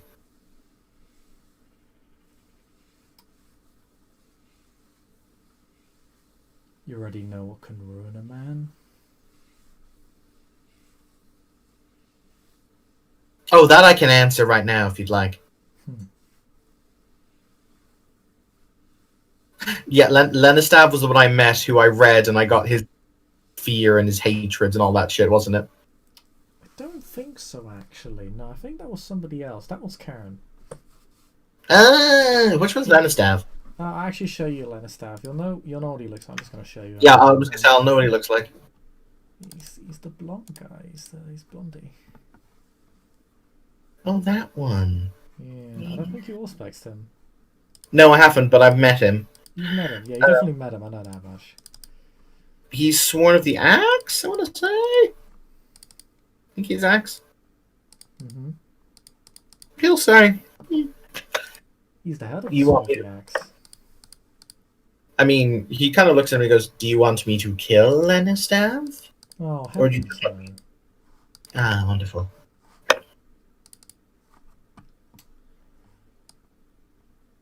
He's a good and honourable Ordo. But you just wanted a black... Oh, sorry. Continue. Which in his case, unfortunately makes him a bootlicker. Ah! So you essentially just want enough blackmail material to make sure you can count on his allegiance when the time comes. Just need him to find some new boots. Fair. Fair. Fair. Fair. Well, Alright. But question, what's preventing the Kogal from killing me the moment I leave this wonderful out-of-time power station?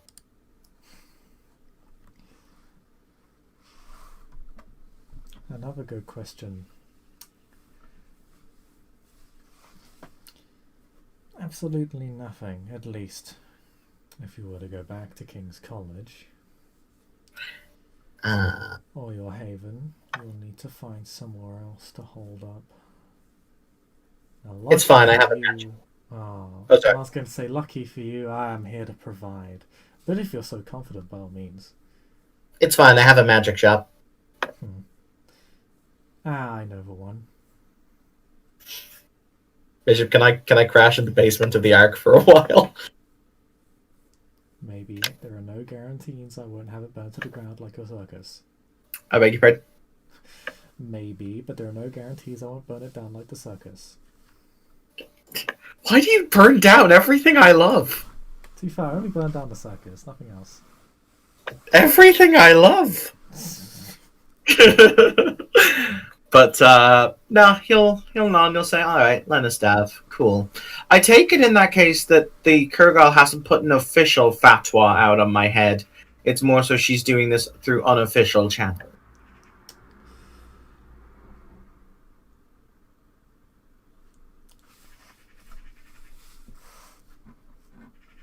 She tends to take a multifaceted approach.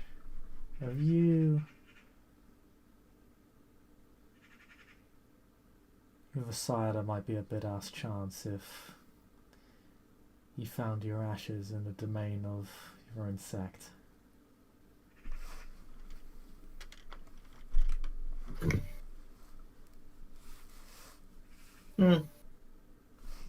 Neat.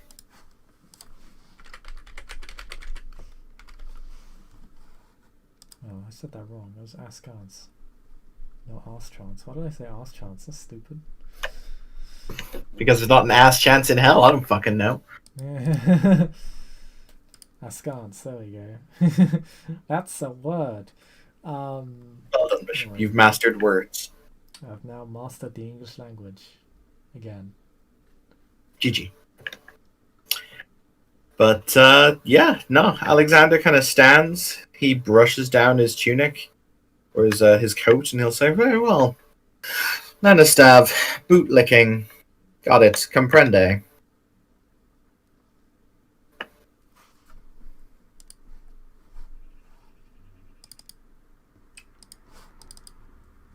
Well, if you do not require my services any further, good sir. Hmm? Oh, he says, if you do not require my services any further, good sir, then you are more than welcome to leave. I'd like to be obfuscated to the Ark, please.